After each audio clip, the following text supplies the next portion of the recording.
Em 1952, os Estados Unidos explodiram pela primeira vez a bomba de hidrogênio, muitas vezes mais destrutiva do que a bomba atômica. 2 anos depois, a União Soviética fazia seu primeiro teste com este armamento. Em pouco tempo, as duas potências acumularam um gigantesco arsenal nuclear. A situação era absolutamente inédita na história. Pela primeira vez, o ser humano tinha capacidade de acabar com toda a vida no planeta. A guerra entre os dois blocos provavelmente eliminaria a humanidade inteira. Tudo de mais belo e inteligente que homens e mulheres criaram ao longo dos séculos seria transformado em pó radioativo. Bom, contraditoriamente, esse fato apavorante, a não ser que quisessem transformar a Terra num planeta habitado apenas por baratas, nenhuma das duas potências tentaria iniciar uma nova guerra mundial. Tinham que aprender a aceitar o rival. Assim, começou a diminuir a tensão da Guerra Fria. Depois da morte de Stalin em 53, o mundo iniciava a fase da coexistência pacífica. Em vez da ameaça de guerra, o acordo diplomático. No máximo, apoio às guerras dos outros, como foi o caso do Vietnã e do conflito entre árabes e israelenses. É claro que houve algumas recaídas. O caso dos mísseis em Cuba foi o mais dramático. A tendência geral foi o desanuviamento. Em 59, Khrushchev, dirigente soviético que tinha assumido o lugar de Stalin, falecido em 53, visitou os Estados Unidos numa demonstração de boa vontade. Na fazenda de Camp David, o líder soviético entendeu-se perfeitamente com o presidente Eisenhower.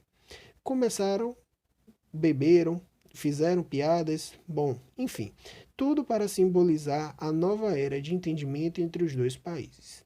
Curiosamente, foi a mais grave crise da Guerra Fria que levou ao aprofundamento da coexistência pacífica.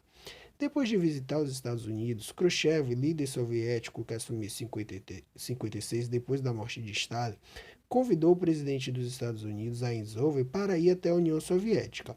Tudo parecia caminhar muito bem até que os soviéticos descobriram a presença de um avião de espionagem em seu território. Abriram fogo e o avião foi derrubado. Capturaram o piloto norte-americano.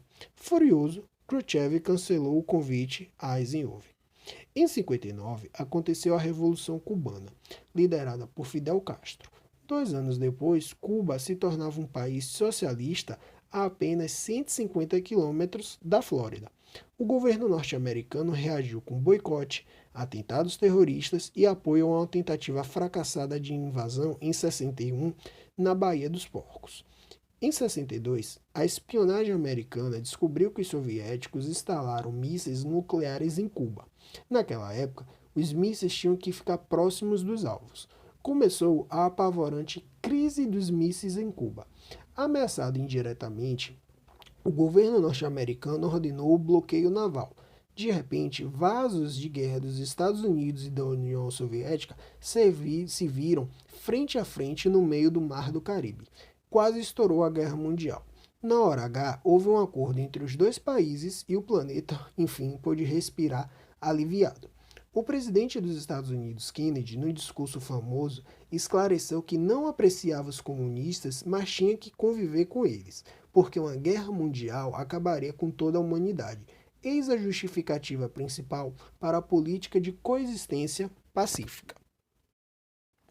Nos anos 70, houve acordos para controlar armas nucleares entre os representantes dos Estados Unidos, Nixon, e da União Soviética, Brezhnev. Numa operação altamente simbólica, astronautas soviéticos e norte-americanos encontraram-se no espaço, em 75. A competição entre os dois países, felizmente, desenvolvia-se nos esportes e na corrida espacial, não numa guerra mundial. A eleição do presidente Reagan, em 81, provocou o reaquecimento da tensão mundial.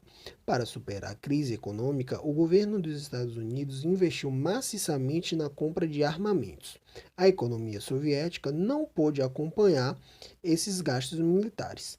O novo líder soviético, Gorbachev, buscou entendimento com o mundo ocidental. A paz era o principal objetivo. Que o socialismo, enfim, entrou em crise e a União Soviética se extinguiu em 1981. Com o fim da União Soviética, só sobrou uma única superpotência no mundo: os Estados Unidos da América. Foram os grandes vencedores da Guerra Fria. Ainda em termos de conflitos e fatos da Guerra Fria, não podemos nos esquecer sobre a criação das Nações Unidas. Na Conferência de Francisco em 45, nos Estados Unidos, foi criado a famosa ONU. O objetivo era unir todas as nações da Terra para resolver os problemas fundamentais da humanidade: manutenção da paz, cooperação entre os povos, favorecimento ao progresso social, respeito aos direitos humanos. Acontece que a estrutura da ONU foi criada para favorecer as grandes potências. A Assembleia Geral, composta por todos os países, não decide nada, apenas dá um voto de recomendação, mas elege 5 países que fazem parte do Conselho de Segurança, que conta ainda com 5 membros permanentes, uma espécie de monarquia mundial, não é mesmo? Bom, são eles: Estados Unidos, a União Soviética, na época que hoje é a Rússia, a França, a Inglaterra e a China.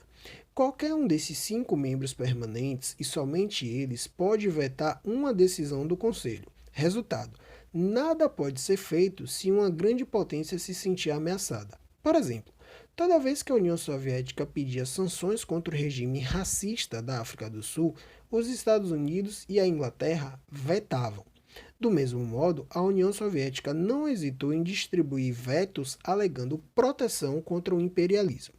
A ONU também possui agências especializadas, como a Unesco, que é a Organização Educacional, Científica e Cultural, a OIT, que é a Organização Internacional do Trabalho, a FAO, Organização Alimentar e Agrícola, a CEPAL, Comissão Econômica para a América Latina. Elas dão uma contribuição importante para o mundo, embora os governos dos países ricos, infelizmente, prefiram gastar muito mais ainda hoje produzindo armas. Em termos de Brasil e Guerra Fria, quando ela começou, o governo brasileiro já tinha escolhido seu lado. Por causa disso, em 47, o presidente Dutra proibiu o Partido Comunista de existir, caçou os parlamentares comunistas e rompeu relações com a União Soviética. A grande imprensa insistia sobre os perigos da ameaça vermelha sobre o Brasil. Padres pastores alertavam sobre a infiltração dos agentes de Moscou nas instituições brasileiras. Em 64, o golpe militar foi dado em nome de uma luta contra a Revolução Socialista. Um outro caso emblemático do contexto da reação da Coreia. Durante a Segunda Guerra Mundial, a Coreia foi ocupada por tropas soviéticas e estadunidenses. Elas combatiam então os invasores japoneses. Com o fim do conflito, a Coreia do Norte foi ocupada pelos soviéticos e a Coreia do Sul ocupada pelas tropas americanas. A situação deveria se resolver com eleições gerais supervisionadas pela ONU. Os soviéticos alegaram então manipulações eleitorais e recusaram-se a aceitar as eleições. Em 50, criada por Kim Il-sung, que, como tantos outros comunistas, era mais nacionalista autoritário do que socialista democrático, invadiu a Coreia do Sul. Bom, a Guerra da Coreia mostrou que na Guerra Fria as duas superpotências, Estados Unidos e União Soviética, não iriam se confrontar diretamente. No máximo, seriam feitas guerras localizadas no terceiro mundo.